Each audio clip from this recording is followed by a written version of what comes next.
In the endless deserts of Egypt, massive stone giants have stood in silence for thousands of years, engineering masterpieces that still defy our understanding: the pyramids.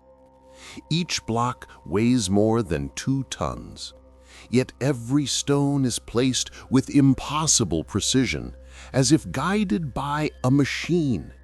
But thousands of years ago, when even the wheel was barely known, how could this have been done?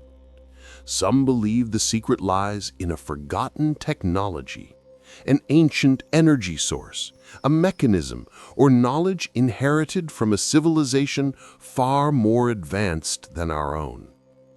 Science still has no clear answers, but in the silence between the stones, something still whispers. In this video, we'll uncover the lost technology that might have built the pyramids, the theories, the mysteries, and the conspiracies that refuse to fade. If you love uncovering secrets, make sure to subscribe, like the video, and share your thoughts in the comments. Because this mystery might just rewrite everything we know about human history. Stand before the Great Pyramid of Giza at dawn. As the first rays of sunlight touch its weathered surface, you can feel something. Not just the weight of history, but something deeper. Something that refuses to be forgotten, even after 45 centuries. The stones don't speak, but their silence is a language of its own. Each block, weighing between 2.5 and 15 tons, sits exactly where it was meant to be. Not roughly positioned, not approximately placed, exactly.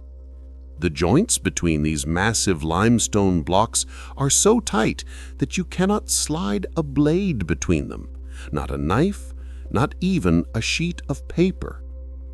This isn't construction. This is something else entirely. Modern engineers examine these joints with laser measuring equipment and shake their heads.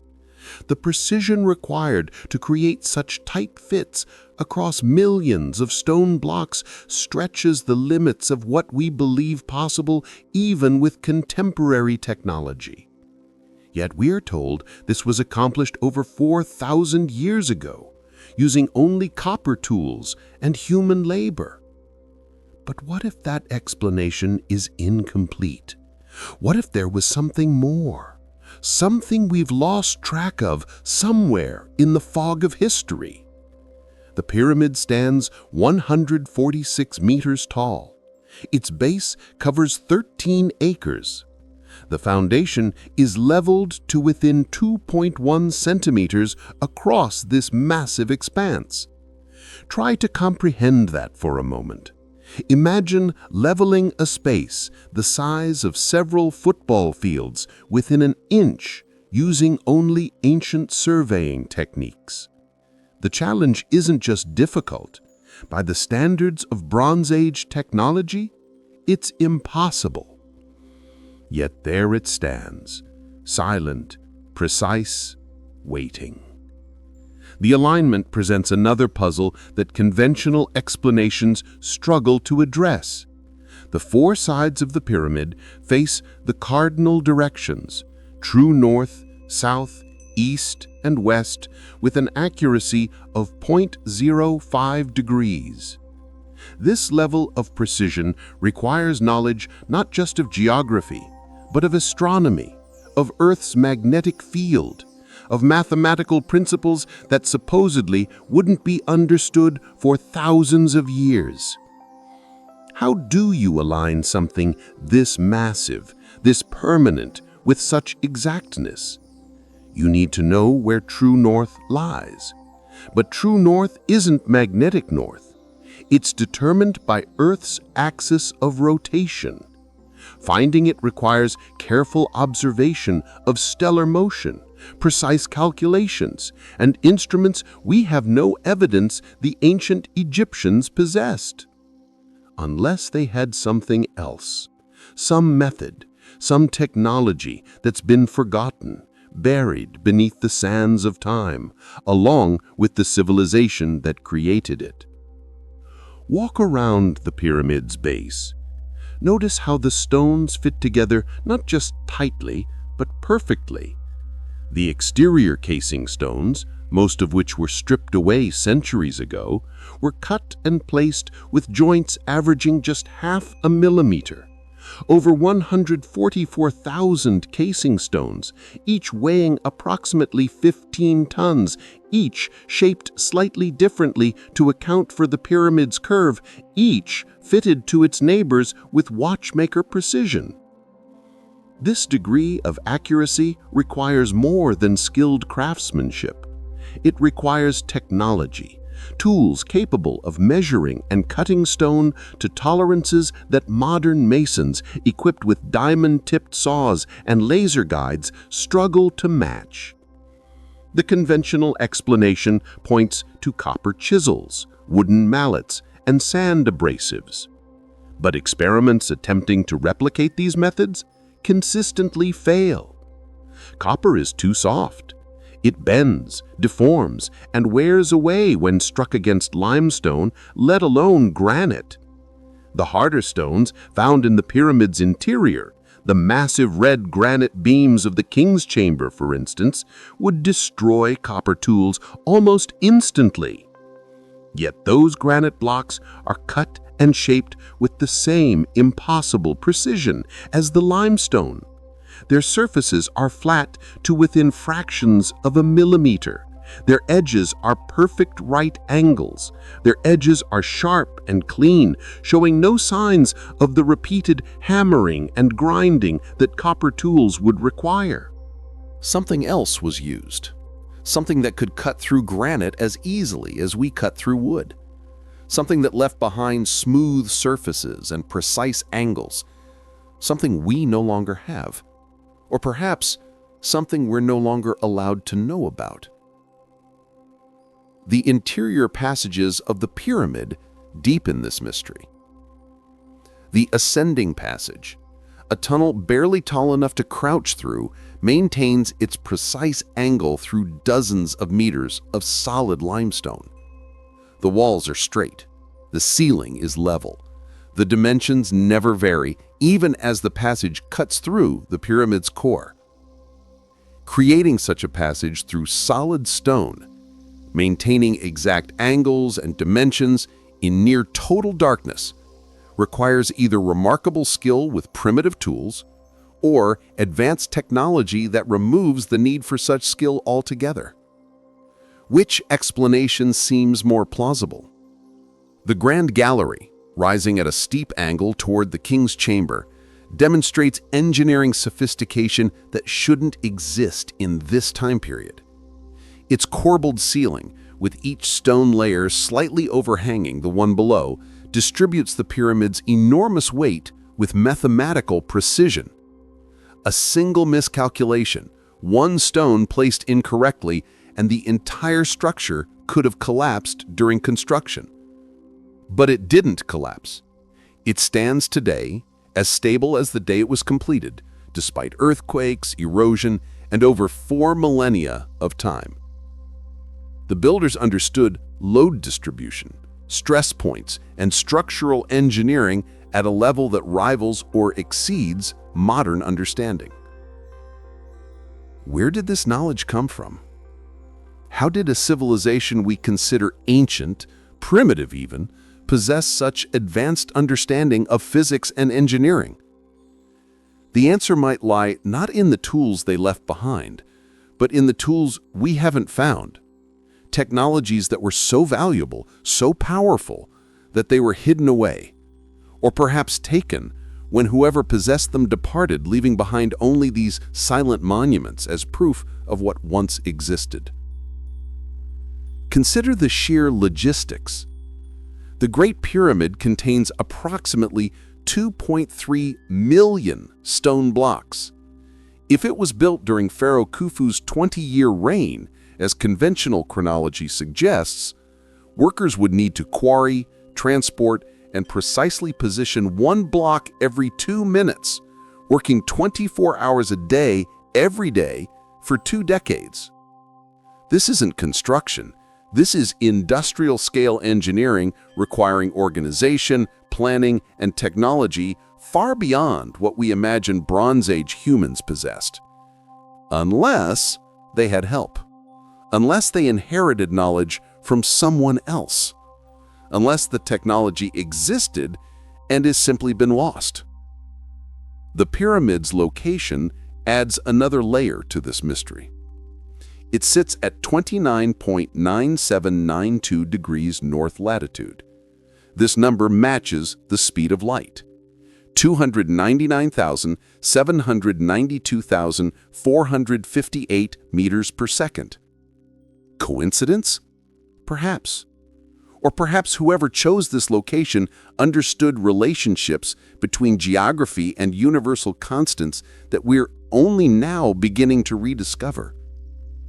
The structure encodes mathematical principles, pi and the golden ratio in its dimensions.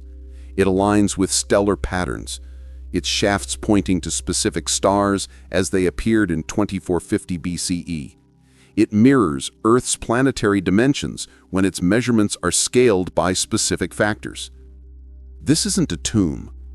It's a message, a repository of knowledge, a proof that advanced understanding existed when it shouldn't have, and possibly a hint that the technology to create such understanding hasn't vanished entirely, but merely waits, hidden, for those ready to find it. The stones of Giza hold secrets, but secrets have a way of revealing themselves to those patient enough to listen. The silence between these massive blocks isn't empty. It's full of whispers, hints, fragments of a truth we've been taught to ignore. What if the pyramid builders possess technology we can't explain? What if copper chisels and wooden ramps are just the comfortable lie we tell ourselves because the truth, the real truth, is too unsettling to accept? What if everything we think we know about ancient history is wrong? The Great Pyramid stands, as it has for over 4,000 years, silent, precise, impossible, waiting for us to ask the right questions, waiting for us to consider possibilities that conventional thinking refuses to acknowledge. In the space between what we know and what we're told, in that shadowy realm where facts meet mysteries, something extraordinary might be hiding. A technology, a knowledge, a truth that could change everything we believe about human civilization and our place in history. The stones know. They've always known. The question is, are we finally ready to listen? Close your eyes and run your fingers along the surface of a perfectly cut stone. Feel the smoothness, the flatness, the absence of even the slightest irregularity. Now imagine that stone weighs 15 tons, and there are 144,000 more just like it, each fitted together so precisely that the gap between them measures less than half a millimeter. This isn't imagination. This is the reality of the Great Pyramid's construction. And it's a reality that doesn't fit comfortably into our understanding of ancient capabilities. The precision isn't just impressive, it's troubling, because the tighter the tolerances, the more advanced the technology required. And the technology required to achieve what we see at Giza shouldn't have existed 4,500 years ago. Let's start with something that seems simple: flatness. Creating a truly flat surface on stone isn't easy, even with modern tools. Stone is inconsistent. It has grain, density variations, hidden fractures. When you cut or grind stone, these inconsistencies fight back. The surface wants to be irregular. Making it flat requires not just effort, but precision measurement and correction at every stage. The ancient Egyptians supposedly achieved this flatness using copper tools and sand abrasive. The theory suggests they would rub one stone against another with sand in between, gradually wearing both surfaces down until they matched perfectly. This method can work, in theory, but in practice, it requires something modern engineers rarely discuss: time. To create a surface flat with 2 mm across a 2-meter span using abrasion alone would require hundreds of hours of work per stone. Multiply that by the number of stones in the pyramid, and the timeline becomes absurd. Generations would pass. Entire lifetimes would be spent grinding single blocks. Yet we're told the Great Pyramid was completed in 20 years. The mathematics don't support the explanation, which means either the explanation is wrong or something else was involved.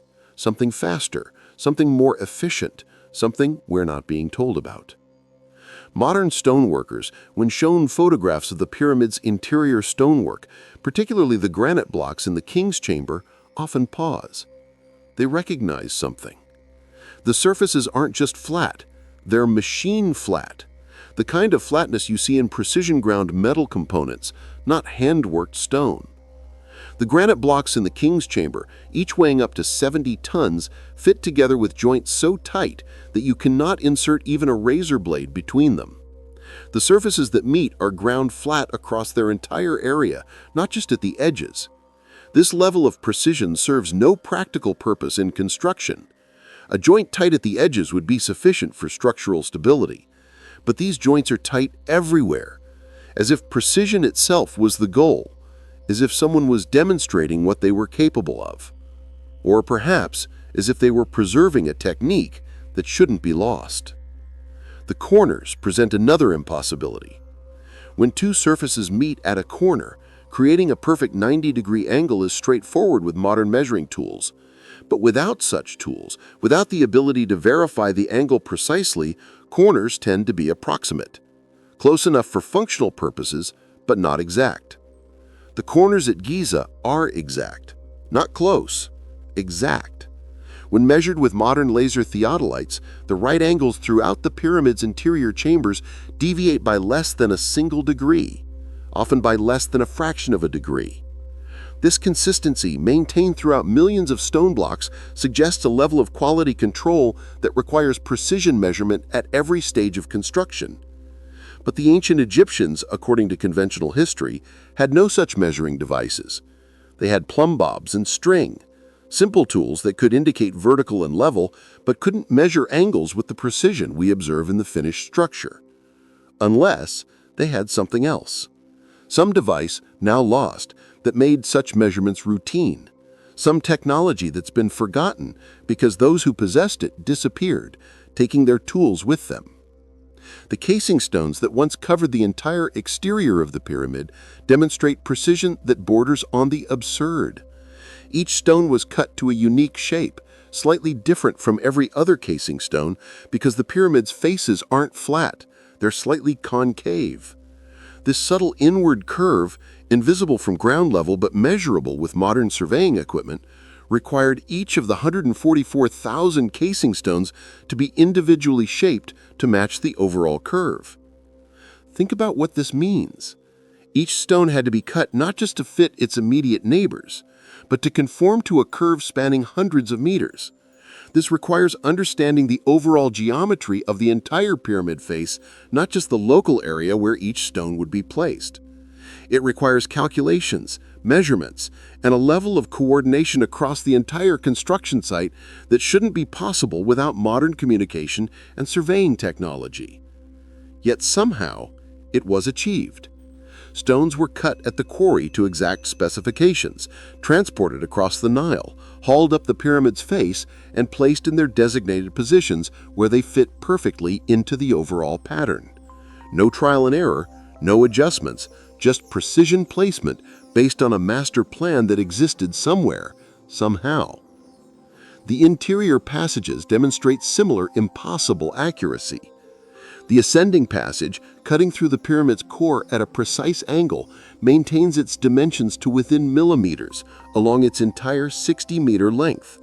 The walls are straight, the ceiling is level, the passage width never varies. Creating such a passage through solid limestone working in confined spaces with limited lighting, requires tools that can cut straight lines through stone. Not approximately straight, not close enough, actually straight. And it requires the ability to verify that straightness as work progresses, making corrections before errors compound. Modern tunnel boring machines achieve this through constant measurement and computer-controlled adjustment. Ancient workers supposedly achieved it by eye, working by torchlight, using copper tools. The explanation strains credibility, unless there was something else, some method, some technique that made precision routine rather than miraculous. The Grand Gallery's corbelled ceiling presents a masterwork of precision engineering. 7 pairs of massive limestone blocks, each layer slightly overhanging the one below, create a vaulted ceiling that's both structurally sound and geometrically perfect. The overhangs are consistent. The angles are exact. The weight distribution is optimized. This isn't the work of trial and error. This is calculated engineering, implementing a design that exists in someone's mind, or more likely, in some form of technical drawing or model. The builders knew exactly what they were creating before they began. They understood load distribution, stress points, and structural stability at a level that requires either advanced empirical knowledge or sophisticated theoretical understanding. Where did this understanding come from? How did builders 4,000 years ago possess knowledge that wouldn't be formally codified until modern times? Did they develop it independently through generations of experimentation? Or did they inherit it from someone else? Someone who had already solved these problems and passed down the solutions? The stone boxes found in some pyramids add another layer to this mystery. These boxes, often called sarcophagi, though they show no evidence of ever containing burials, are carved from single blocks of granite. The interiors are hollowed out with perfect geometric precision. The walls are parallel, the bottoms are flat. The corners are exact right angles, not just at the top, but continuing into the interior where hand tools would struggle to reach. Creating such precision in stone requires either an enormous amount of time with simple tools or something more advanced.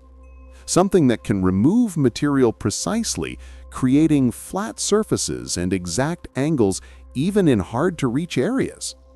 Something like powered rotary tools or precision grinding machinery. But we have no evidence such tools existed.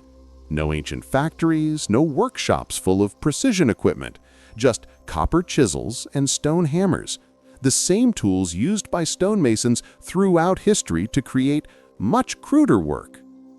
The disconnect is profound. Either the ancient Egyptians were capable of achieving with simple tools what modern craftsmen struggle to accomplish with power equipment, or they had access to technology we don't know about. Technology that's been lost, hidden, or deliberately forgotten. Consider the implications if such technology existed. Why would it be lost? How do you lose something so valuable, so revolutionary? Advanced tools aren't easily forgotten.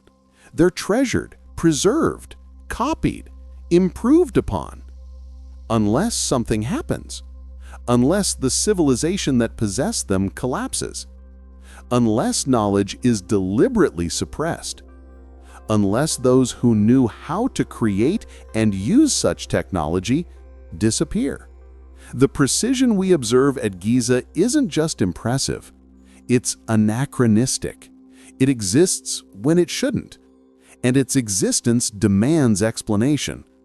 An explanation that goes beyond, they were skilled craftsmen, or they had a lot of time and patience. Because precision of this magnitude requires more than skill and patience. It requires measurement. It requires quality control. It requires technology that can verify at every stage of construction that work is proceeding according to plan. and it requires a master plan sophisticated enough to coordinate millions of precisely cut stones into a unified whole. Perhaps that technology existed. Perhaps it was real, functional, and widely used in a time we consider primitive. Perhaps it wasn't primitive at all. Perhaps we've been looking at history backwards, assuming progress moves in a straight line from simple to complex, when the reality might be far more complicated. Perhaps we've forgotten more than we've learned. And perhaps in the spaces between these precisely fitted stones, evidence of that forgotten knowledge still waits to be recognized. The precision is there, undeniable, measurable, impossible to dismiss. What remains is the question we're not supposed to ask. If they could achieve this level of precision 4,000 years ago, what else could they do? What else did they know? And where did that knowledge go? There's a block of red granite in the king's chamber that shouldn't exist. Not because granite is rare, but because of how it was cut. The surface is so smooth, so perfectly flat, that when light hits it at the right angle, it almost gleams like polished metal. Run your hand across it, and you feel nothing.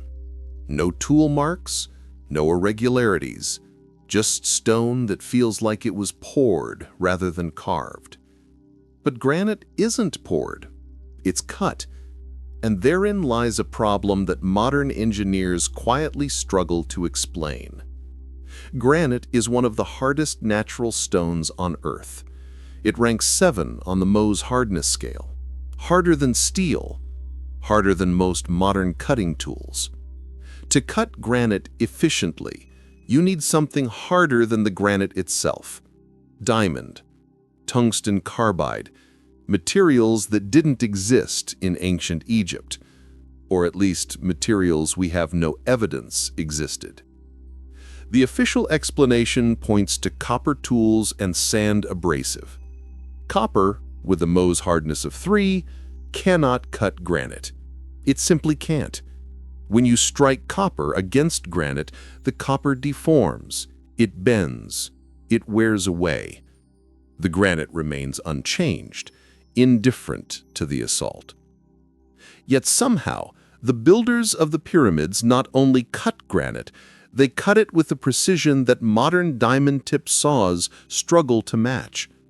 The cuts are straight, the surfaces are flat, the edges are sharp. And most troubling of all, the tool marks, when visible at all, suggest methods that shouldn't be possible. In 1984, engineer Christopher Dunn conducted a detailed analysis of the granite surfaces in Egyptian pyramids. What he found disturbed him. The tool marks didn't match what copper chisels would leave. They didn't match what stone hammers would create. They matched something else entirely. The marks suggested rotary cutting, circular saws, powered tools moving at high speed, cutting through granite as if it were soft wood. The feed rates, the speed at which the tool moved through the stone, exceeded anything that hand tools could achieve. The spiral grooves left by tubular drills showed advancement rates that modern equipment, with diamond-tipped bits and thousands of pounds of pressure, struggle to match. Dunn calculated that the ancient drills penetrated granite at a rate of 1/10 of an inch per revolution. Modern diamond drills, spinning at high RPM with enormous downward force, achieve roughly 1/500th of an inch per revolution. The ancient tools were 500 times more efficient than our current technology. 500 times. Think about what that means. Either the calculations are wrong, or the tools were so far beyond what we imagine possible that they exist in a category we don't have words for. The alternative, the explanation that doesn't require rewriting physics, is that the ancient Egyptians had access to cutting technology we've lost, technology that could slice through granite as easily as we cut through butter, technology that left behind surfaces so smooth they still gleam after 45 centuries. But what kind of technology could that be? What cutting method achieves such results? Some researchers have proposed ultrasonic machining, where high-frequency vibrations literally shake material apart at the molecular level. This method can cut extremely hard materials with minimal pressure, leaving smooth surfaces and tight tolerances. Others suggest thermal cutting, where intense heat melts or fractures the stone along predetermined lines. Ancient texts from various cultures mention devices that could melt stone or make rock flow like water. We dismiss these as mythology, metaphor, poetic exaggeration. But what if they were describing exactly what they saw? Technology so advanced it seemed like magic. The stone boxes found in various pyramids present perhaps the clearest evidence of lost cutting technology. These boxes, carved from single blocks of granite weighing multiple tons, show interior corners that are perfect right angles, not approximately 90 degrees, exactly 90 degrees. Creating a perfect interior right angle in stone is difficult even with modern tools. The cutting implement must reach into the corner while maintaining exact perpendicular alignment. Hand tools struggle with this. They leave rounded corners, slight deviations, evidence of the difficulty involved. The boxes show none of this. The corners are sharp, clean, exact. The walls of these boxes are parallel to within thousandths of an inch. The bottoms are flat to similar tolerances. The entire interior appears to have been hollowed out by a process that removed material uniformly, creating surfaces that meet modern machining standards. Some boxes show evidence of tubular drilling on their exteriors. Circular cores were drilled into the granite, sometimes multiple feet deep, with a precision that suggests powered equipment. The holes are perfectly round, the walls are smooth, the depth is consistent, and the spiral grooves left by the drilling process indicate rapid penetration with minimal pressure. This isn't artisan craftsmanship. This is industrial machining, the kind of work that you'd expect from a factory equipped with advanced tools, not a Bronze Age civilization working by torchlight with copper chisels. The saw marks visible on some stone surfaces tell a similar story. Long, straight cuts extending across meters of granite, maintaining consistent depth and showing no deviation. Creating such cuts with hand saws would require enormous manpower, constant pressure, and perfect coordination among multiple workers. Even then, achieving straightness over long distances would be nearly impossible. Yet these cuts exist, measured, documented, unexplained. They suggest saws at least 9 feet in diameter, moving through stone at speeds that imply powered machinery. Saws made from materials harder than granite, driven by energy sources we have no evidence existed. Where are these saws now? Where are the workshops where they were manufactured and maintained? Where is the infrastructure required to support such advanced tooling? It's as if the technology appeared, was used to create these monuments, then vanished completely, leaving no trace except the work itself. This pattern of presence without evidence repeats throughout ancient Egyptian stonework. We see the results, the precisely cut blocks, the smooth surfaces, the tight tolerances, but we don't see the cause. No tools capable of producing such work, no workshops equipped to create them, no technical manuals describing their use, just the work itself, standing as silent testimony to capabilities that shouldn't exist. Some stones show evidence of techniques that seem almost impossible, casing stones with complex curves cut into their surfaces, conforming to the overall concave curve of the pyramid's face. These aren't simple geometric shapes. They're compound curves requiring three-dimensional measurement and precision cutting in multiple planes simultaneously. Creating such shapes by hand would be extraordinarily difficult. You'd need to constantly verify the curve's accuracy, making tiny adjustments as you work, ensuring the final product matches the intended design. This requires measuring equipment sophisticated enough to verify complex three-dimensional geometry, equipment we have no evidence existed. Unless it did exist. Unless the absence of evidence isn't evidence of absence, but evidence of something else. Evidence of deliberate removal. Evidence of knowledge too valuable to leave lying around. Evidence carefully hidden or taken away when those who possessed it departed. The limestone blocks of the pyramid's core show different cutting characteristics than the granite, but equally puzzling ones. Many blocks show perfectly flat surfaces that mate with adjacent blocks with minimal gaps. The cutting appears to have been done in single passes, creating surfaces that didn't require additional finishing work. Modern quarrying techniques create rough surfaces that need extensive dressing before use in precision construction. The pyramid blocks often show surfaces that appear finished as cut, suggesting quarrying methods that produced usable surfaces directly, methods that removed material precisely without the need for extensive secondary processing.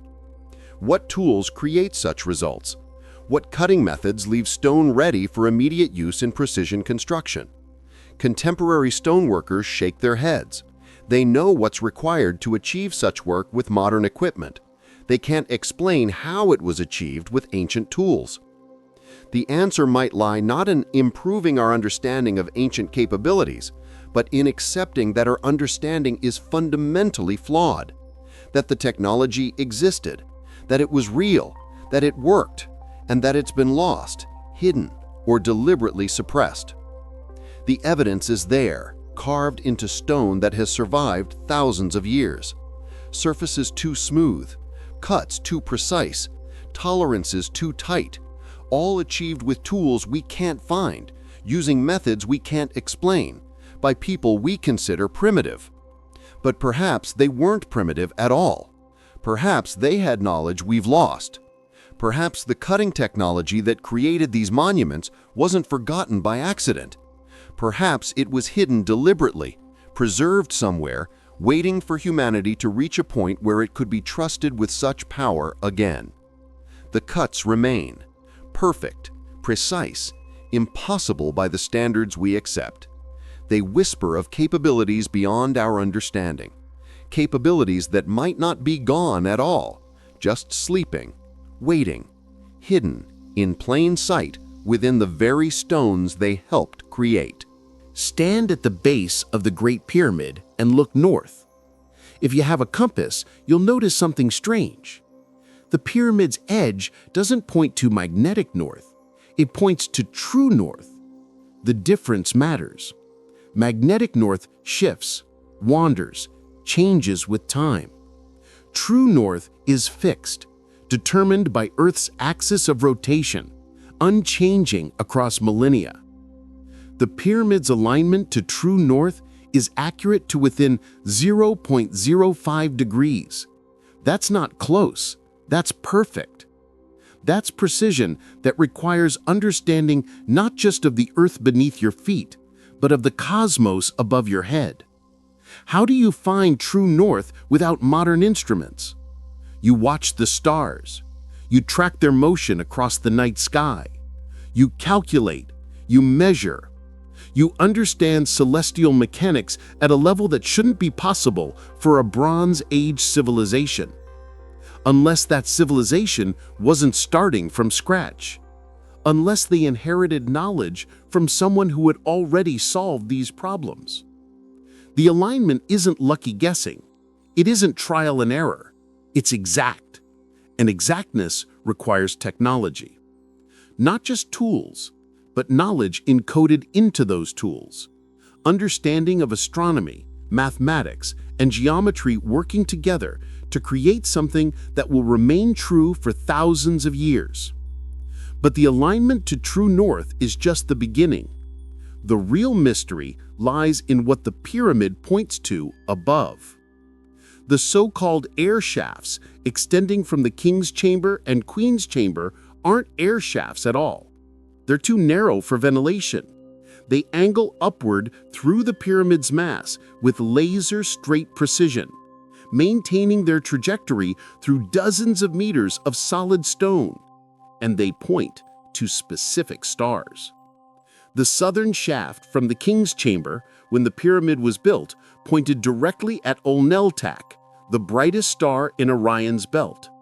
The northern shaft pointed to Thuban, which served as the pole star around 2450 BCE due to Earth's axial precession.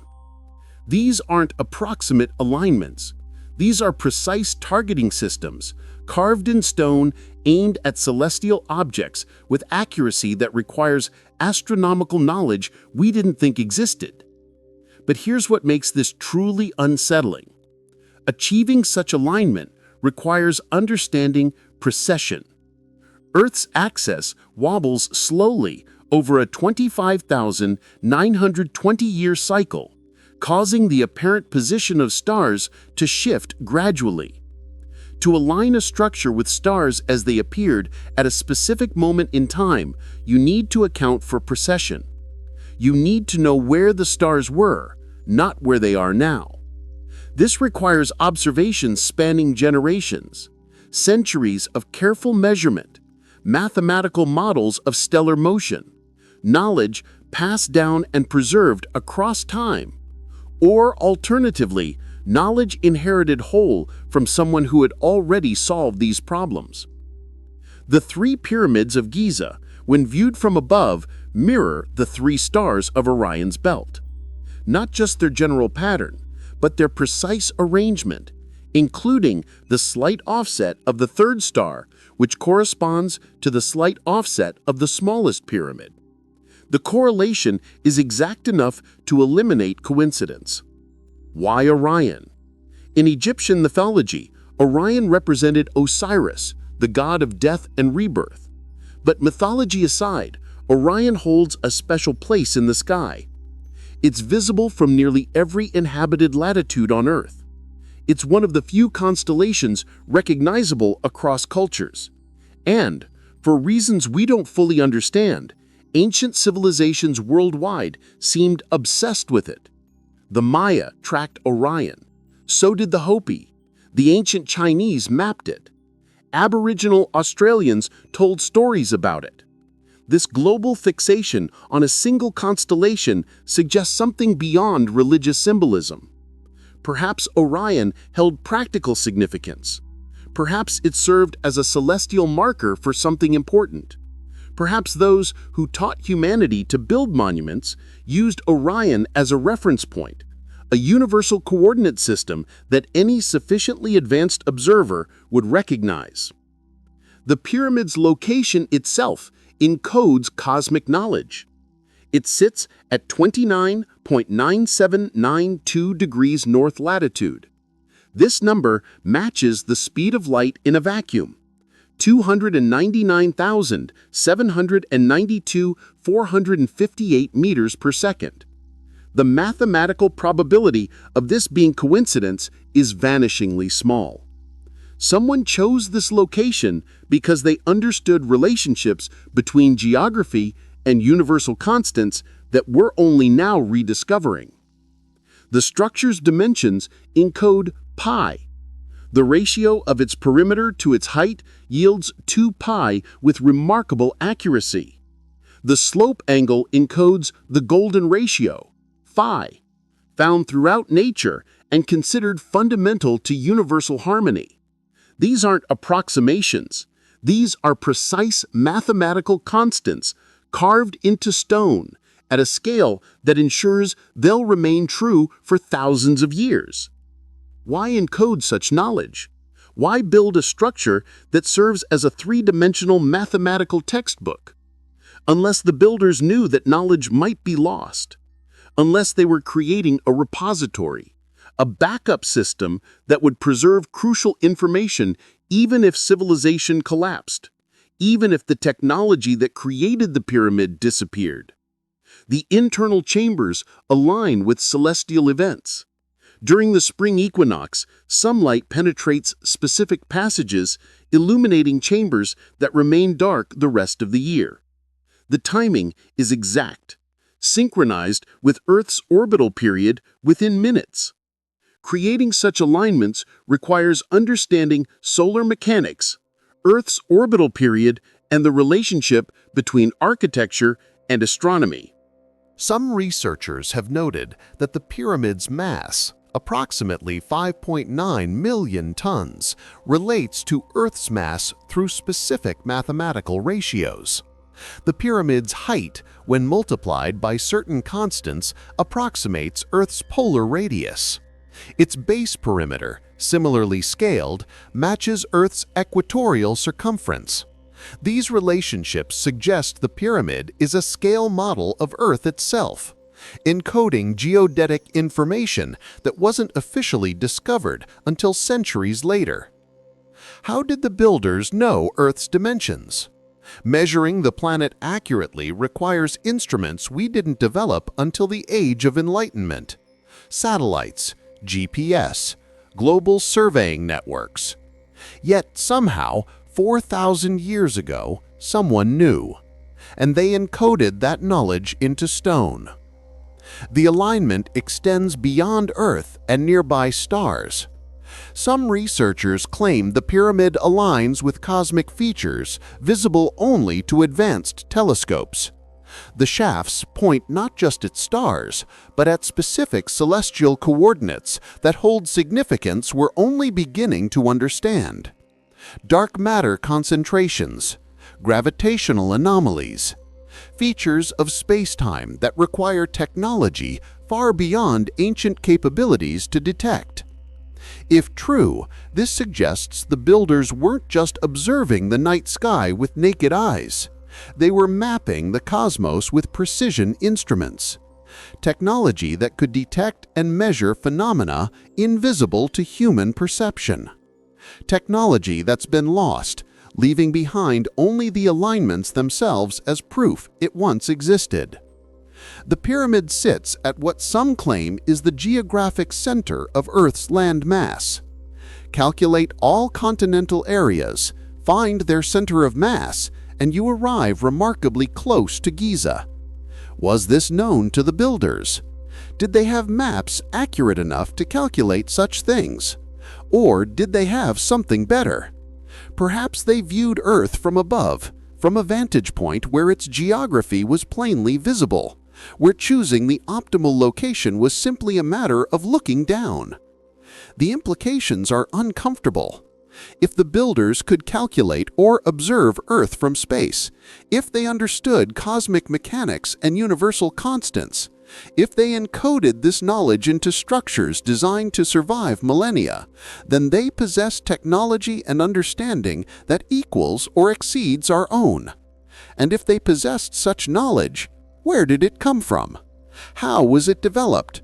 And most importantly, where did it go? The alignments aren't unique to Egypt.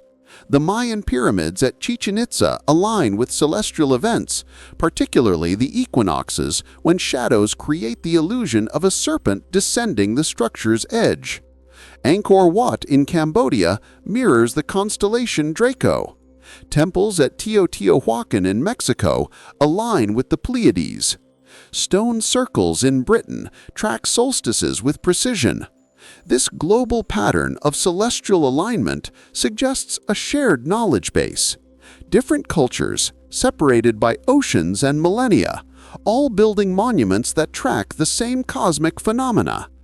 Either they all independently developed identical astronomical knowledge, or they inherited it from a common source, a source that understood the cosmos and taught humanity to track it in stone. The precision required for these alignments demands more than casual observation. It requires instruments, telescopes to magnify distant objects, theodolites to measure angles exactly, clocks to track time precisely, calculators to process observations into usable data. All technologies we believe didn't exist in the ancient world. But the alignments exist, measured, verified, undeniable. They point to stars with accuracy that requires technology. The absence of that technology in the archaeological record doesn't mean it didn't exist. It might mean it was too valuable to leave behind, too dangerous to allow into the wrong hands, too powerful to risk losing control of. Perhaps the technology wasn't lost through ignorance or catastrophe. Perhaps it was deliberately removed, hidden, preserved somewhere safe until humanity evolved enough to be trusted with it again. The alignments serve as proof that it once existed. Silent markers pointing at the sky, saying, "We knew, we understood, and we were here." The cosmos doesn't change. Stars follow predictable paths. Mathematical constants remain eternal. By encoding cosmic knowledge into stone, the builders created messages that transcend language, culture, and time. Messages that only a civilization advanced enough to measure them could understand. We've reached that point. We can measure the alignments. We can verify the constants. We can recognize the cosmic coordinates. We've passed the test. We've proven ourselves capable of understanding what was left behind. The question is, now that we can read the message, are we ready for what it says? Are we ready to accept that everything we think we know about ancient history might be wrong? That the technology existed, that it was real, and that somewhere, perhaps, it still waits to be found? The pyramid points upward, always upward, to the stars, to knowledge, to truth.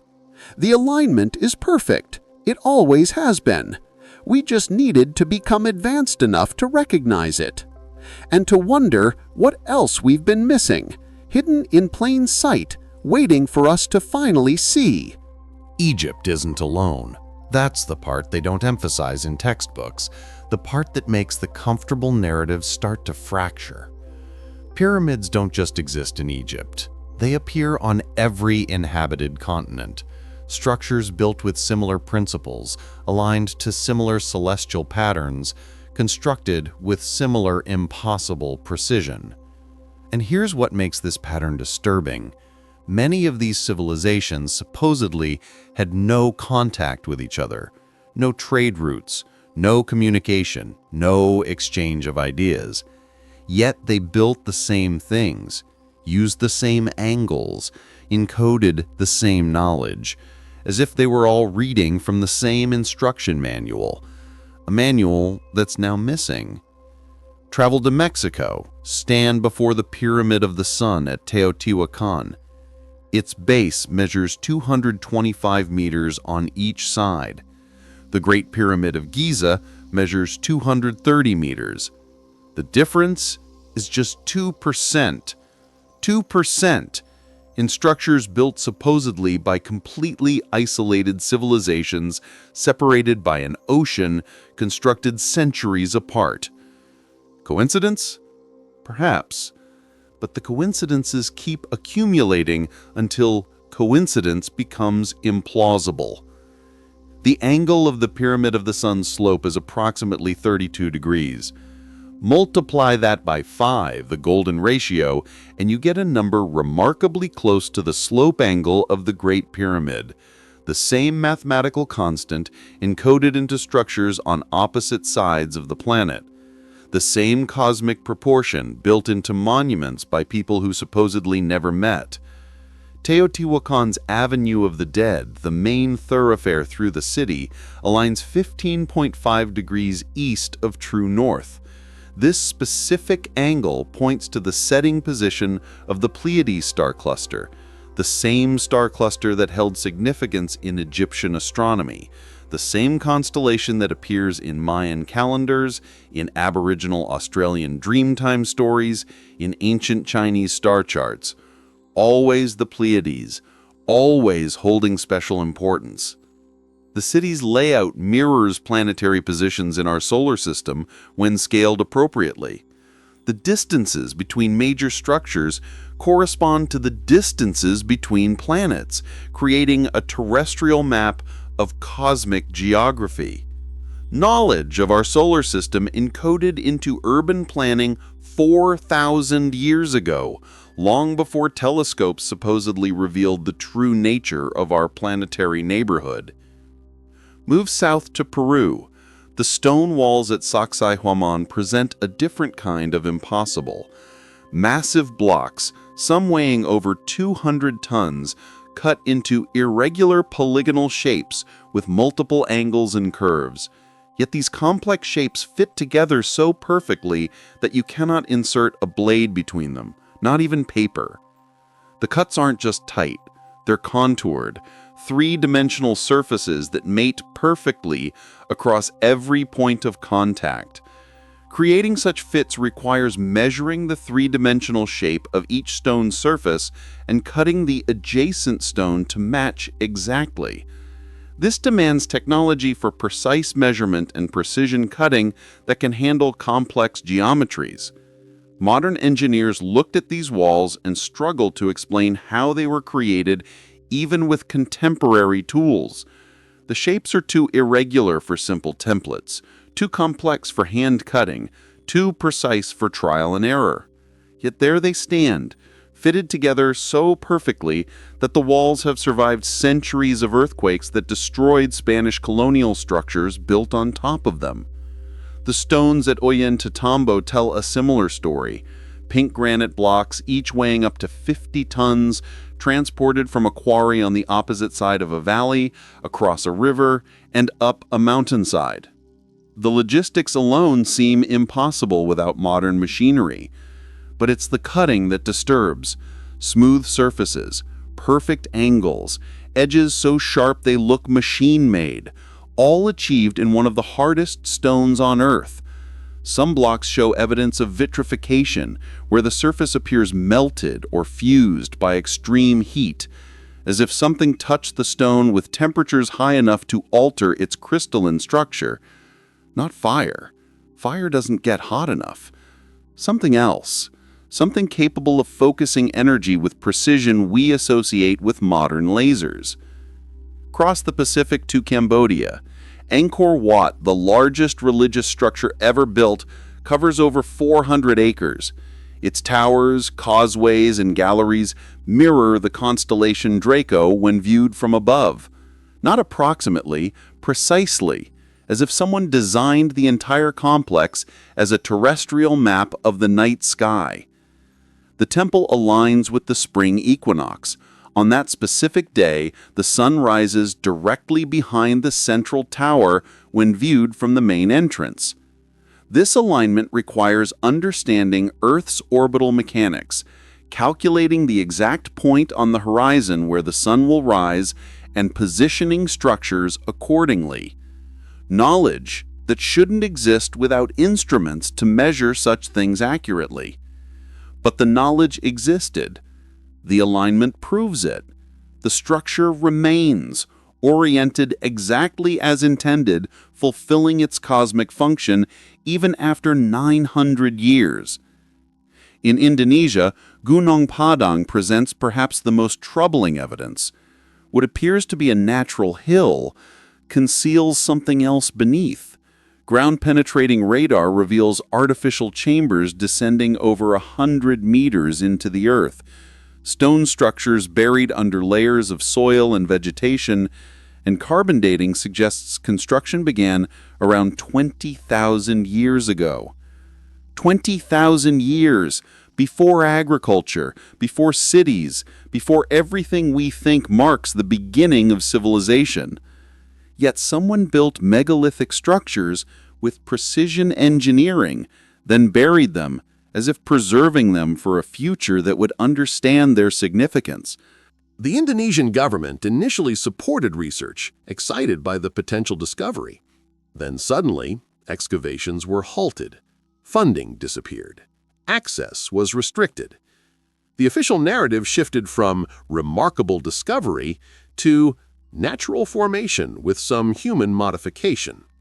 The evidence was quietly suppressed, buried again, this time not by soil, but by silence.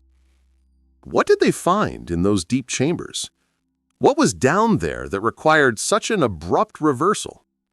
The question hangs unanswered, but the pattern is familiar. When discoveries challenge accepted timelines, they disappear. When evidence suggests advanced capabilities in the distant past, it gets explained away or suppressed. In Turkey, Göbekli Tepe rewrote our understanding of early civilization. Massive T-shaped pillars, some weighing 20 tons, carved with sophisticated reliefs of animals and abstract symbols.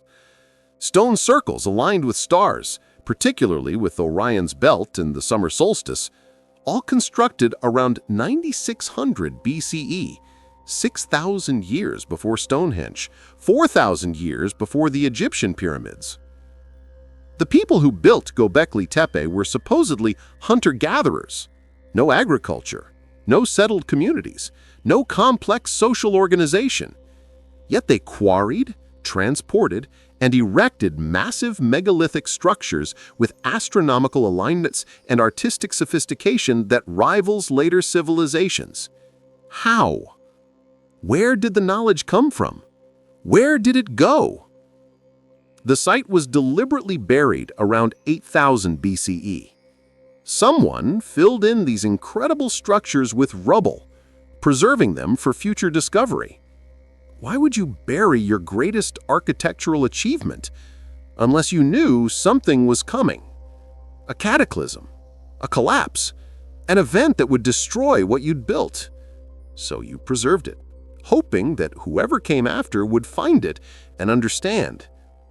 The global distribution of these sites forms patterns. Plot them on a map. Notice the alignments. Many sit at specific latitudes where celestial observations are optimal. Some form geometric relationships with each other as if positioned according to a global plan. The distances between sites sometimes encode mathematical constants, the same constants we see in individual structures. It's as if someone designed a worldwide network, not just isolated monuments, but interconnected nodes in a global system, a system whose purpose we no longer understand, built with technology we can't explain, by people we consider primitive. The similarities extend beyond architecture.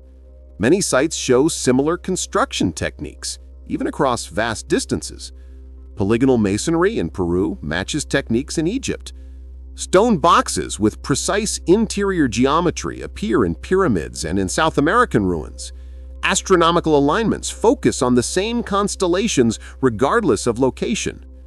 Either humanity independently developed identical advanced capabilities in dozens of isolated locations, or there was a common source, a civilization that spanned the globe, or one that taught others, spreading knowledge that would outlast its own existence. The Piri-Reis map, drawn in 1513 but based on much older sources, shows Antarctica's coastline without ice. The accuracy matches the actual shape of the continent beneath the ice sheet, which we didn't discover until the 20th century using ground-penetrating radar. How did ancient cartographers know what Antarctica looked like before the ice formed, approximately 10,000 years ago? They had maps. Old maps. Maps created by someone who had surveyed the entire planet, including regions that are now uninhabitable, covered by ice or ocean. Someone who possessed the technology to conduct global surveys and the means to record that information accurately. Those maps survived, copied and recopied across generations, their meaning gradually forgotten, but their data preserved, until someone like Piri-Reis incorporated them into his own work, creating a historical artifact that suggests capabilities far beyond what we imagine possible for ancient civilizations. The evidence accumulates. Pyramids on every continent, megalithic structures aligned to the same stars, construction techniques that require technology we can't replicate with ancient tools, mathematical constants encoded into architecture worldwide. maps showing knowledge of global geography that shouldn't exist. Each piece of evidence, examined alone, can be explained away. Coincidence, independent development, misinterpretation. But when you step back and look at the entire pattern, the comfortable explanations crumble. The probability of all these similarities arising independently approaches zero. Something connected these sites. Some shared knowledge base, some technology that was either globally distributed or taught by a source that had global reach. Technology that built monuments designed to survive catastrophe, to preserve crucial information even if the civilization that created them disappeared. Perhaps that's exactly what happened. Perhaps these structures are survivors, the last remaining traces of capabilities that once spanned the entire world. Capabilities that were lost when whatever civilization possessed them fell. Capabilities that were deliberately encoded into stone because those who possessed them knew the end was coming. The monuments remain, silent witnesses to something we've forgotten or been made to forget.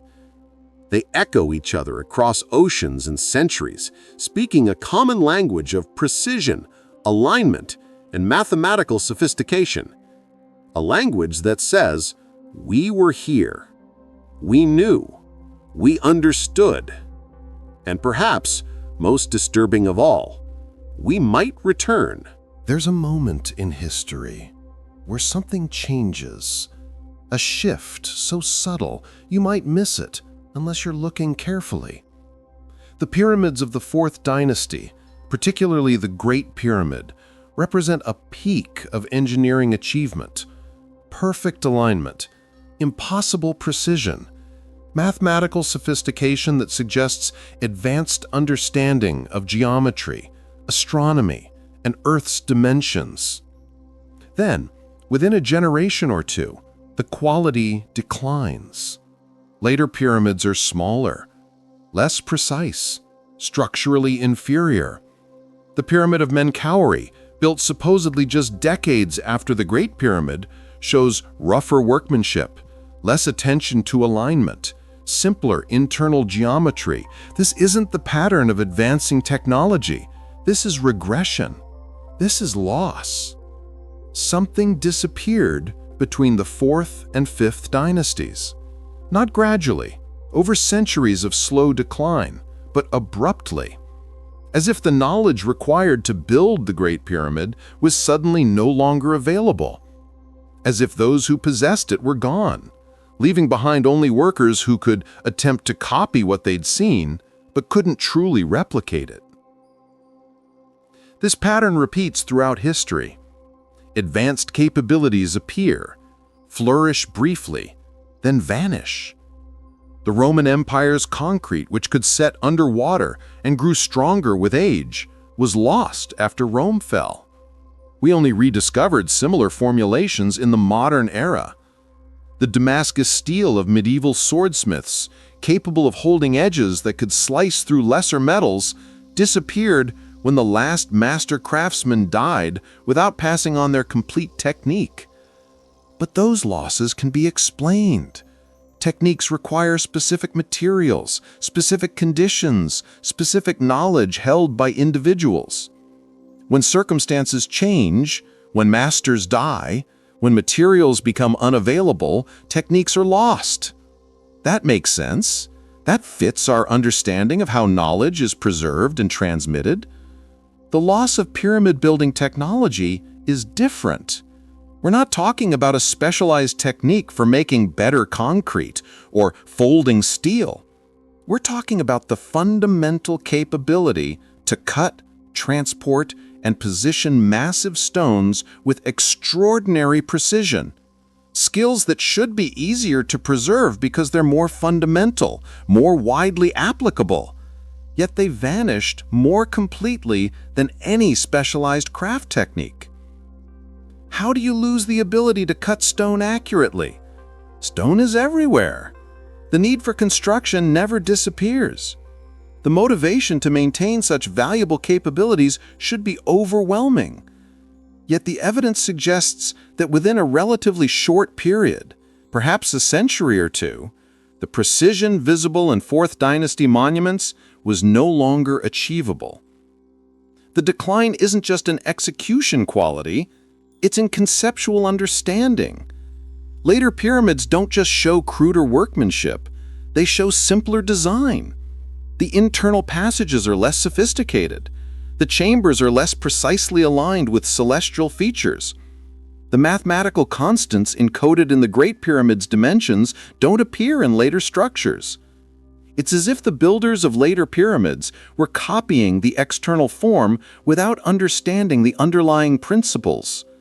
Like cargo cultists building fake airplanes out of bamboo, reproducing the shape but missing the essential function. They knew pyramids should be built. They knew roughly how they should look, but they'd lost the knowledge of why specific proportions mattered, how alignments were calculated, what the structures were really meant to achieve. This suggests the knowledge wasn't widely distributed. It wasn't taught to hundreds of apprentices across generations, gradually refined and passed down through normal channels. Instead, it appears to have been held by a small group, perhaps even a single lineage or priesthood. When that group disappeared, for whatever reason, the knowledge went with them. But why would crucial engineering knowledge be restricted to so few? Why not spread it widely to ensure its preservation? Unless the knowledge was more than just construction techniques, unless it included understanding that was considered dangerous, powerful, or sacred, understanding that needed to be carefully controlled. Ancient Egyptian texts occasionally hint at this. References to mysteries known only to initiated priests, secret knowledge passed from master to chosen student, hidden wisdom that gave the possessor power over natural forces. We dismiss these as mystical nonsense, religious metaphor. But what if they were describing something real? Technical knowledge so advanced it seemed magical to those who didn't understand it. Consider what the pyramid builders demonstrably knew. They understood Earth's dimensions well enough to encode them in architecture. They grasped celestial mechanics sufficiently to align structures with precession-corrected stellar positions. They possessed cutting technology that could slice through granite with efficiency we struggled to match. They could transport and position stones weighing dozens of tons with millimeter precision. This isn't primitive knowledge. This is sophisticated engineering requiring instruments, calculations, and understanding that supposedly wouldn't exist for thousands of years. How did they acquire it? The standard answer is that they developed it over centuries through trial and error, building experience, accumulated observation. But the archaeological record doesn't support gradual development. The precision appears suddenly in the Fourth Dynasty, reaches its peak almost immediately, then declines. There's no extended period of experimentation visible in earlier structures. No progression from crude attempts to refined techniques. Just sudden capability followed by equally sudden loss. This pattern suggests the knowledge was imported, not developed, brought in from the outside rather than grown organically within Egyptian civilization. Perhaps from an earlier culture that had already solved these problems. Perhaps from survivors of a catastrophe that destroyed their own civilization, carrying with them the technical knowledge but not the full infrastructure to support it. The inventory stela, a controversial artifact found near the Great Pyramid, contains text suggesting Khufu restored the monuments rather than building them. It describes the pyramids and Sphinx as already ancient when Khufu reigned, requiring repair and maintenance rather than original construction. Mainstream Egyptology dismisses this stela as a later forgery, but the implications are disturbing if authentic. If Khufu inherited these structures, if they were already ancient in his time, then the knowledge required to build them existed even earlier than we imagine. And the decline we observe wouldn't be Egypt losing its own capabilities, but Egypt gradually losing access to capabilities it never fully possessed in the first place. The dream stela between the Sphinx's paws tells of Thutmose IV, over 1,000 years after Khufu, discovering the Sphinx buried in sand, forgotten, neglected. A monument so significant it dominated the Giza Plateau, yet somehow it had been abandoned, allowed to be swallowed by the desert, its purpose and origin already lost to memory. How does a civilization forget a monument it supposedly built just a millennium earlier? The United States is less than 250 years old, yet we remember our founding, our early structures, our historical progression. But Egypt forgot the Sphinx in 4 times that span? Unless Egypt didn't build it, unless the Sphinx predated Egypt itself, a relic from something earlier that Egyptian civilization inherited and gradually lost connection with. Ancient Egyptian texts sometimes refer to the ancestors or those who came before, in context suggesting they weren't referring to recent predecessors, but to something much older. Knowledge attributed to Thoth, the god of wisdom, described as having been recorded in ancient times and preserved in secret chambers. The books of Thoth mentioned in various texts containing wisdom from the first time, knowledge that preceded the dynasties. We interpret these as mythology, stories told to glorify the past, to give religious authority to priestly knowledge. But what if they were describing something real? What if there were records, technical manuals, preserved knowledge from an earlier civilization, and what if those records were lost, destroyed, or hidden when whoever controlled them disappeared? The loss of knowledge doesn't require conspiracy. Civilizations fall, libraries burn, disasters wipe out entire populations. Knowledge held by few can disappear in a single generation if those few die before passing it on. But the completeness of the loss suggests something more than simple accident.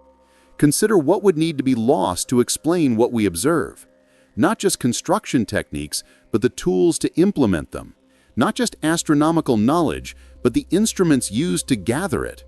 Not just mathematical understanding, but the training systems that taught it.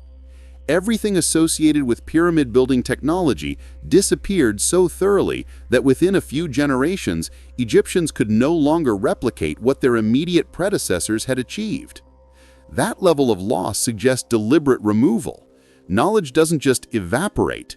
Tools don't vanish into thin air unless someone takes them, unless someone decides this knowledge is too dangerous to leave accessible, unless those who possessed it departed, taking their technology with them and leaving behind only the monuments as proof it once existed. The pattern appears elsewhere in history: sudden appearances of advanced capability followed by equally sudden loss. The Antikythera mechanism, an ancient Greek analog computer of stunning sophistication, appears to have no predecessors and no successors. It exists as a singular artifact suggesting capability that appeared briefly, then vanished. The Baghdad battery, ancient Parthian artifacts that appear to be functioning galvanic cells, implies understanding of electrochemistry that doesn't appear elsewhere in the archaeological record. One artifact, one moment of apparent technological sophistication, then nothing. These isolated examples of advanced ancient technology suggest a pattern. Knowledge existed in the distant past that we don't see continuous development of.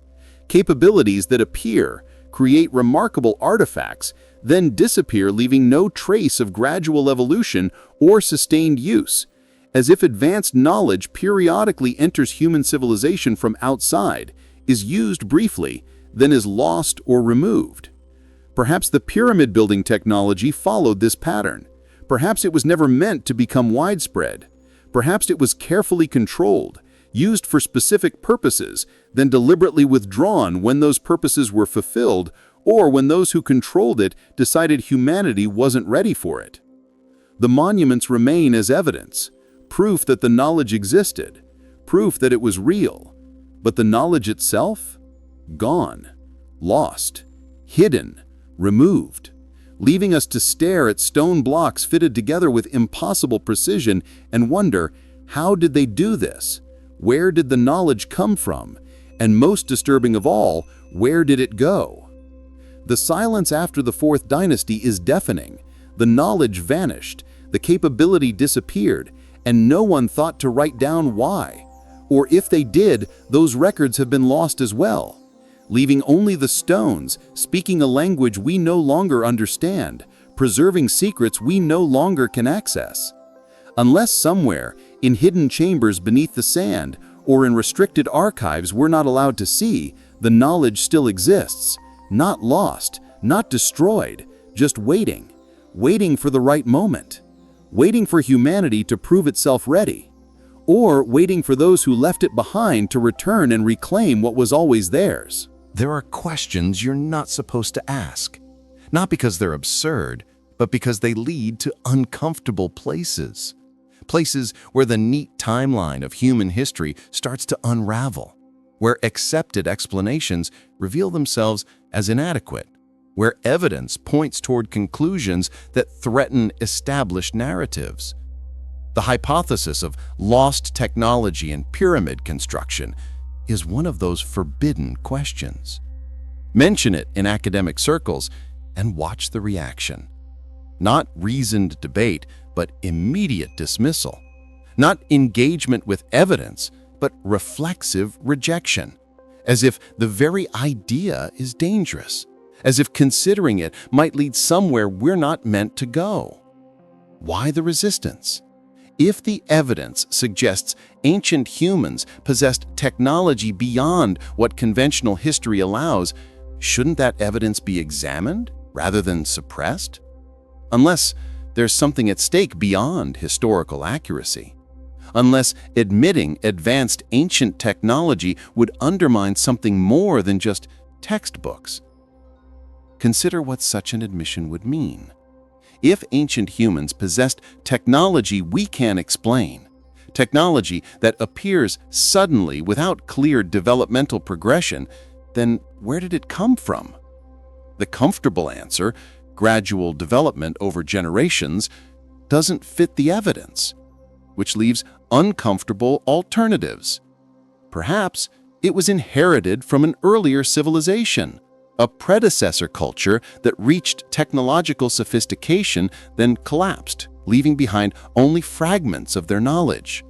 Atlantis, if you want to use the name Plato gave it, or something else, some other advanced society erased by catastrophe, surviving only in myth and in monuments too massive to destroy.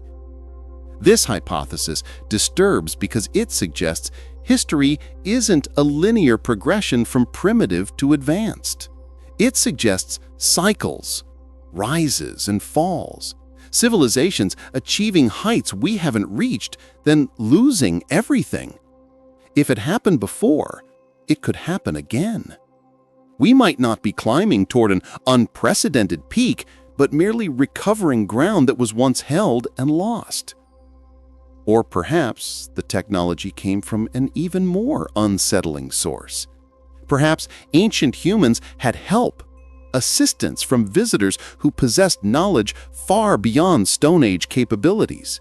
Beings who taught humans to cut stone with precision, align structures with stars, encode mathematical constants in architecture, then departed, leaving their students to work with inherited knowledge they couldn't fully replicate or maintain.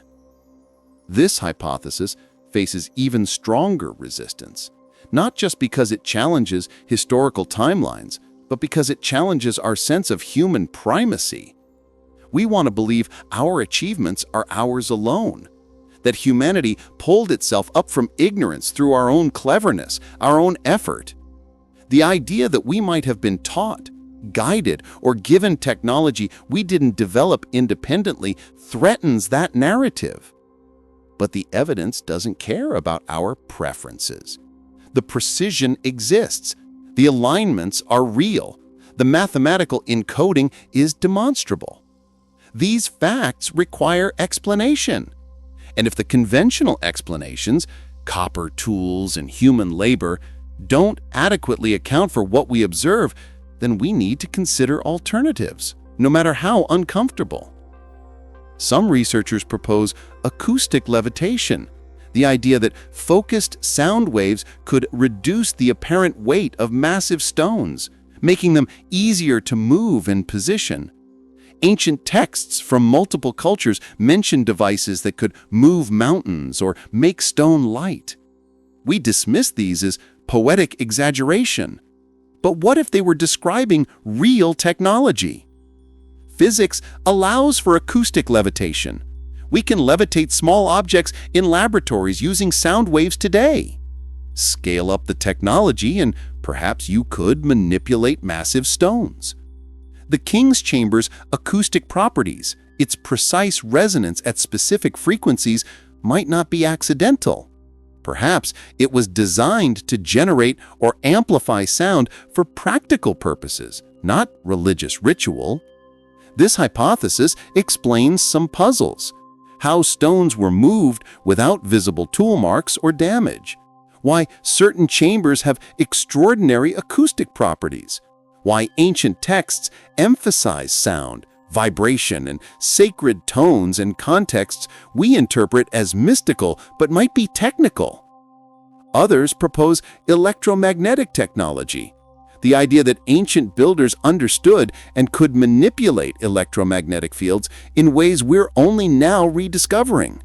The granite in the pyramid contains high concentrations of quartz crystal, which has piezoelectric properties, generating electric charge when subjected to pressure or vibration. Perhaps the pyramid itself was a massive electromagnetic device. The chemical residues found in some chambers match what would be needed for galvanic reactions. The shafts could serve as waveguides. The precise geometry might optimize electromagnetic resonance. Not a tomb, but a machine, a power generator or communications device operating on principles we're only beginning to understand. This hypothesis sounds like science fiction. But consider, we use quartz crystals in modern electronics for their precise frequency characteristics. Ancient builders certainly knew about quartz, included it deliberately in their structures. Is it implausible they discovered its electromagnetic properties through experimentation? Or were taught about them by someone who already knew? The most forbidden hypothesis involves deliberate suppression. The idea that knowledge of ancient technology exists but is being actively hidden. That chambers beneath the pyramids contain evidence that would revolutionize our understanding of history, but access is restricted. That artifacts demonstrating advanced capabilities are kept in storage, never displayed, quietly disappeared from public view. This enters conspiracy territory, but consider the pattern of evidence.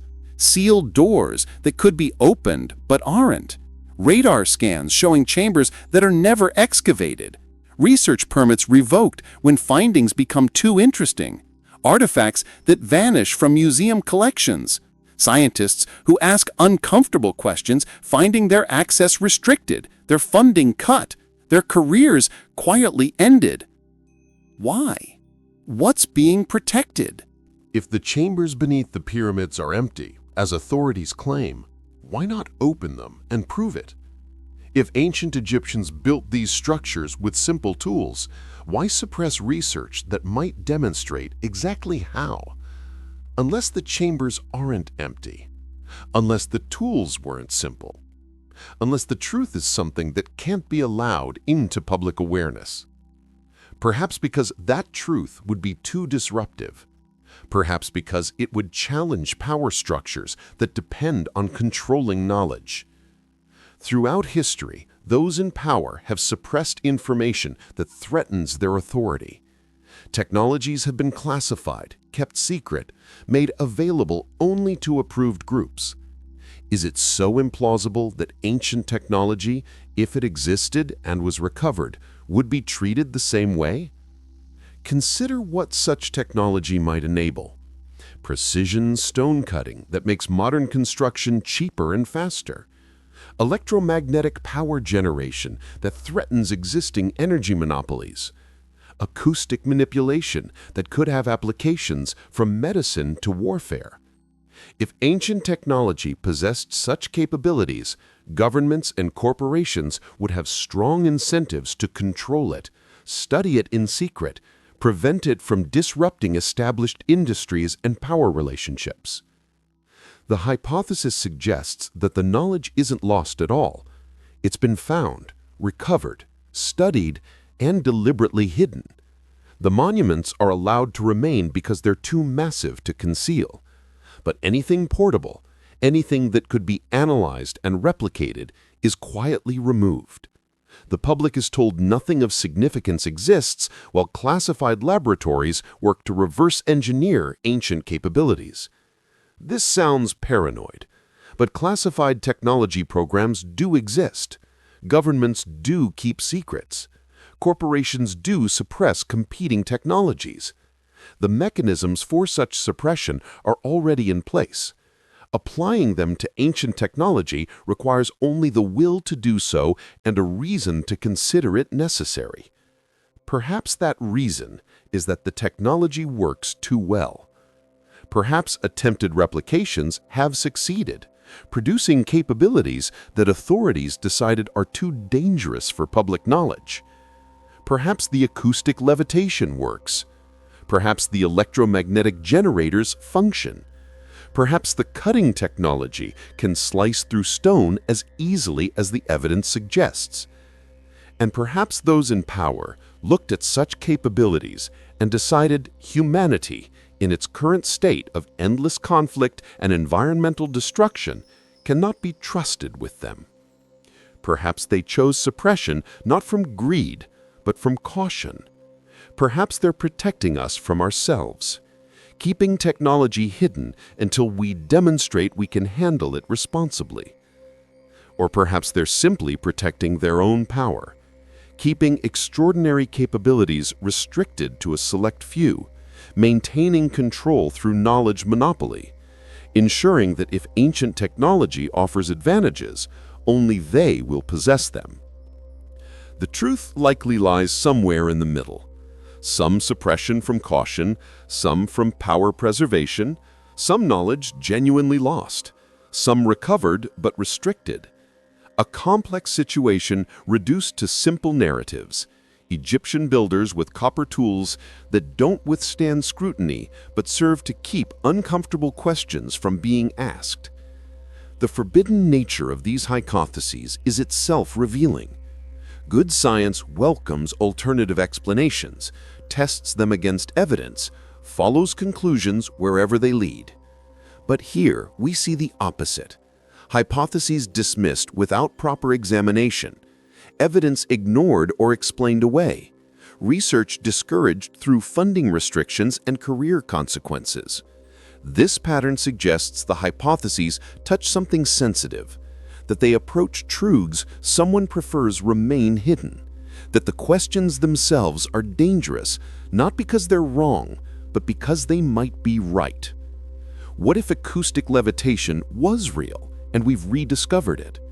What if electromagnetic principles behind the pyramids have been recovered and weaponized? What if chambers beneath Giza contain technology that's been secretly studied for decades?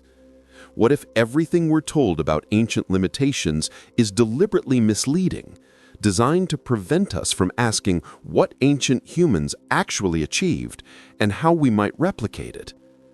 These questions lead to places where individual researchers can't easily follow. Classified facilities, restricted archives, knowledge compartmentalized so completely that even those working with it don't fully understand what they're developing. A world where ancient technology has been recovered, understood, and deployed, while the public remains convinced it never existed. Perhaps that's the real reason these hypotheses are forbidden, not because they're implausible, but because they're too close to truth. Because admitting ancient humans possessed advanced technology opens questions about where that technology is now, who controls it, and what they're doing with it. Questions that those in power very much prefer not to answer. The stones remain silent, but their silence speaks volumes. They demonstrate capabilities that shouldn't exist. They prove knowledge was possessed that we're told wasn't available. They stand as evidence of something we're meant to dismiss, ignore, explain away with inadequate theories. But what if we stopped dismissing? What if we demanded real answers? What if we insisted that sealed chambers be opened, that suppressed research be released, that the full truth about ancient capabilities be acknowledged? Perhaps then we'd discover that the technology was never lost. Perhaps we'd learn it's been hidden in plain sight all along, waiting not to be rediscovered, but to be admitted, waiting for us to stop believing comfortable lies and start confronting uncomfortable truths. The hypothesis is forbidden because it's dangerous. Dangerous to power structures, dangerous to accepted narratives, dangerous to those who prefer humanity remain ignorant of what we once achieved and what we might achieve again if we knew the full truth. But some truths refuse to stay hidden forever.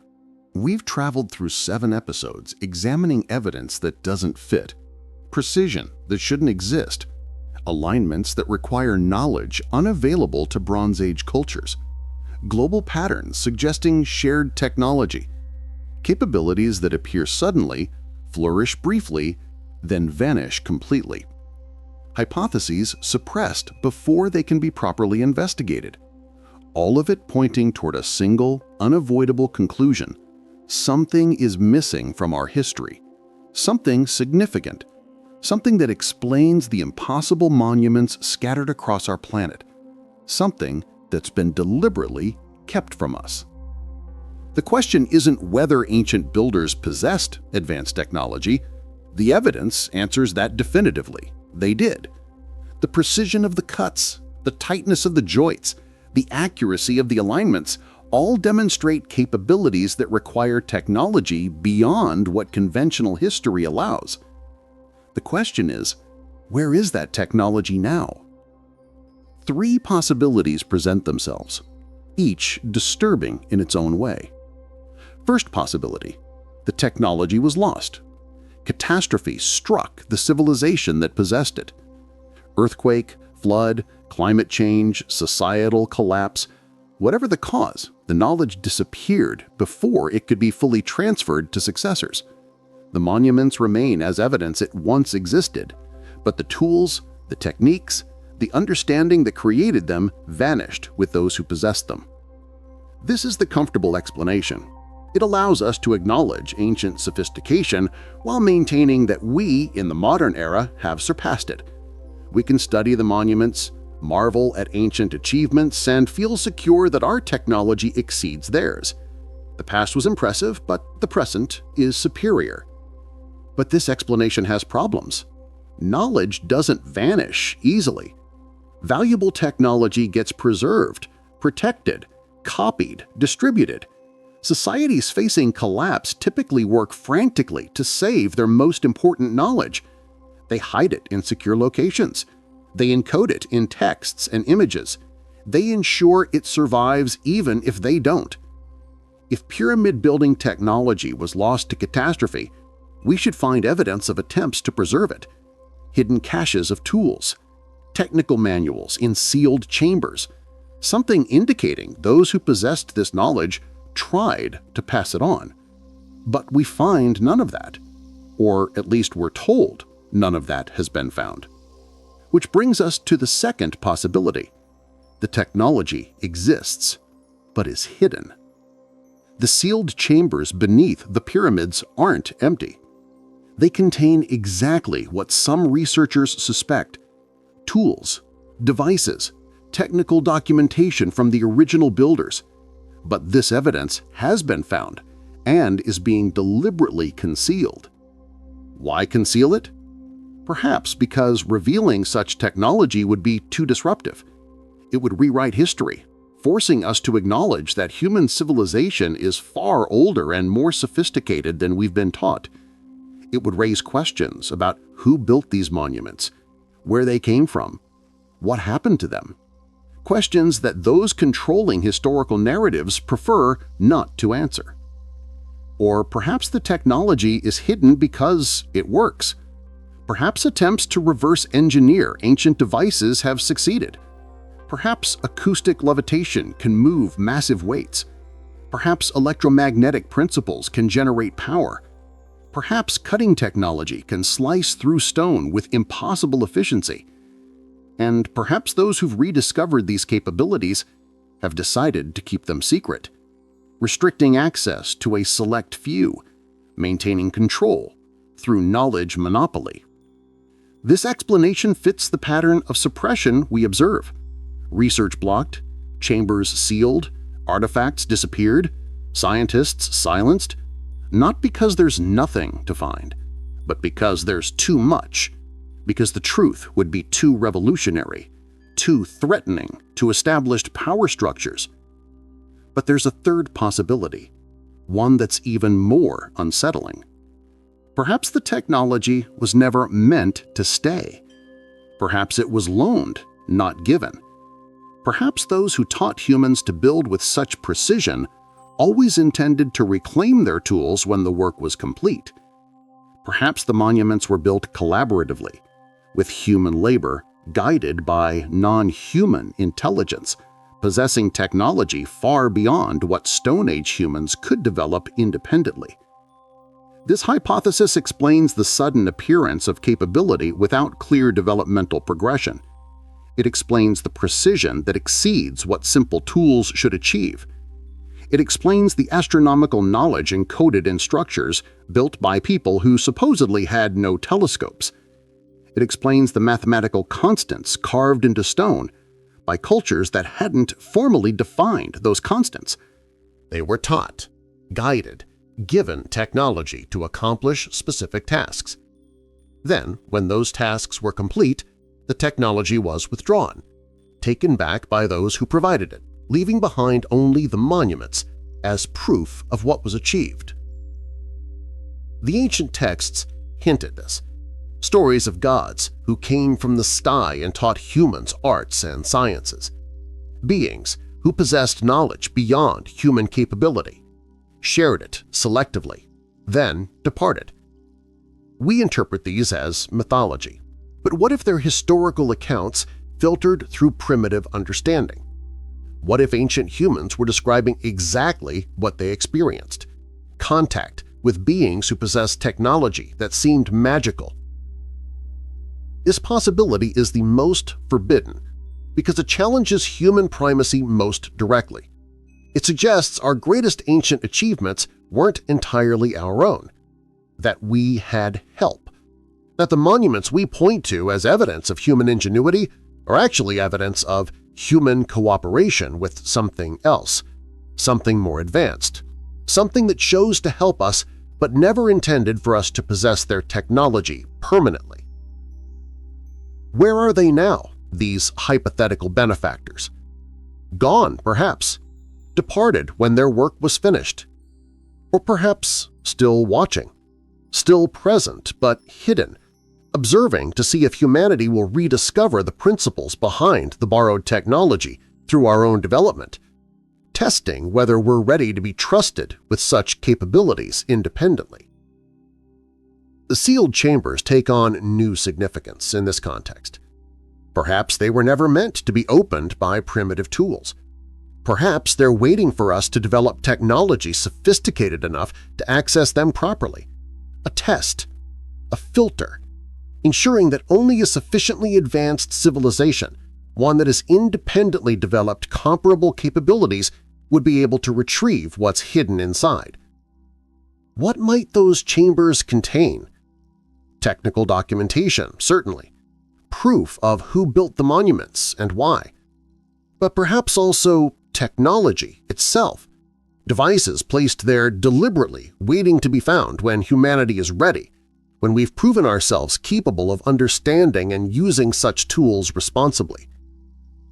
Or perhaps they contain a warning, evidence of what happened to the last civilization that possessed such technology, why it collapsed, what mistakes were made, lessons preserved in stone to guide future humans away from the same catastrophic path. The truth, whatever it is, changes everything. If ancient technology was real, then history is fundamentally different from what we've been taught. Civilization is older. Human capability is greater. Our past is more complex, more sophisticated, more mysterious than conventional narratives allow. And if that technology still exists, hidden in classified facilities or sealed chambers, or taken off-world by its original owners, then our present is built on incomplete information. We're making decisions, charting our future based on a deliberately falsified understanding of what humans have achieved and what we're capable of. Perhaps that's the real hidden truth.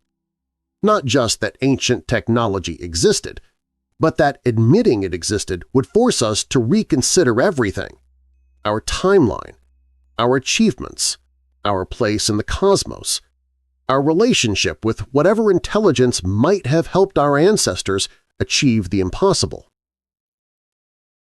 The monuments stand as they always have – silent, precise, impossible by the standards we accept. They're not going away. The evidence isn't disappearing. The questions continue to accumulate, becoming harder to dismiss, more difficult to explain with conventional answers. More researchers are asking uncomfortable questions. More evidence is being documented before it can be suppressed. More people are recognizing that the official explanations don't adequately account for what we observe.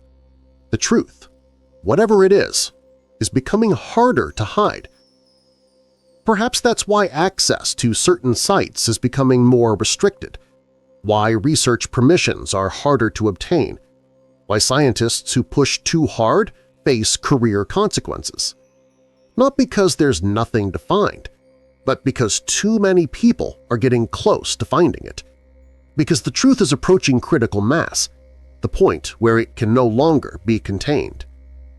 What happens when that point is reached?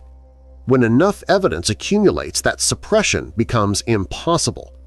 When the sealed chambers are finally opened, either officially or by those unwilling to wait for permission. When classified research is leaked by insiders who decide the public deserves to know.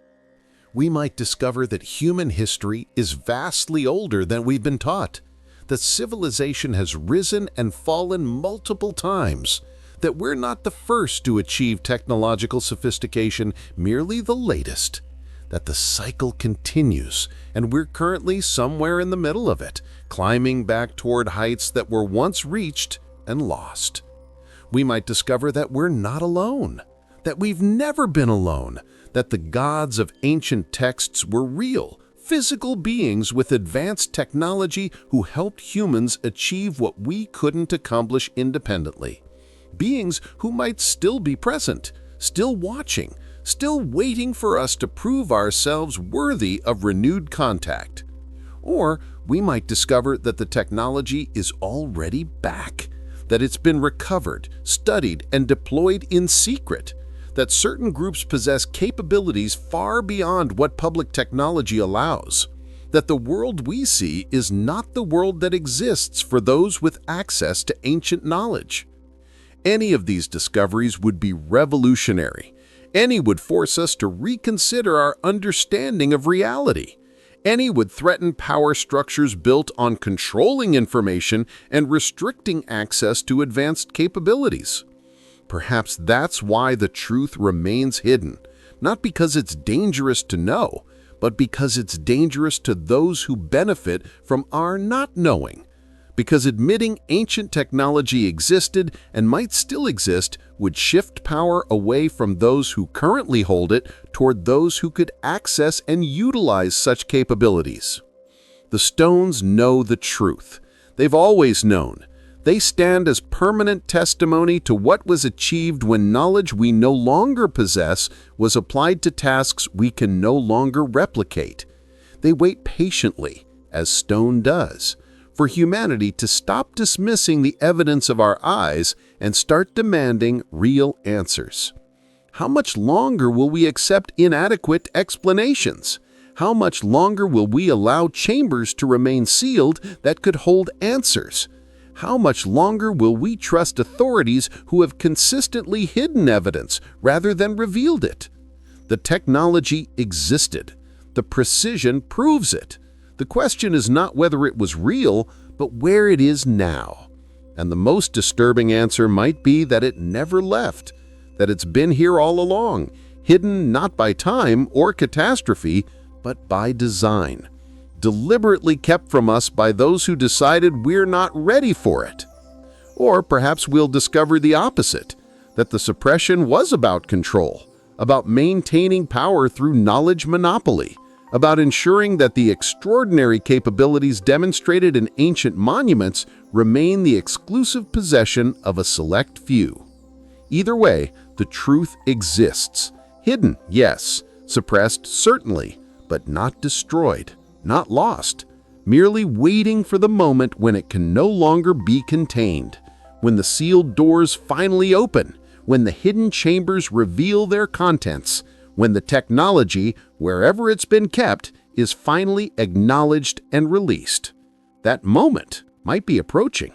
The questions are being asked more loudly. The evidence is being shared more widely. The suppression is becoming harder to maintain. And when the truth finally emerges, when we finally learn what ancient humans achieved and what happened to that knowledge, everything changes. The only question remaining is, are we ready for it? Ready to accept that our history is not what we've been taught? Ready to handle technology that was kept from us for reasons we don't yet understand? Ready to face the possibility that we're not the most advanced beings to have walked this planet? The stones don't answer. They just wait, as they've waited for thousands of years, patient, silent, keeping their secrets. But perhaps not for much longer. Perhaps the hidden truth is finally ready to be revealed.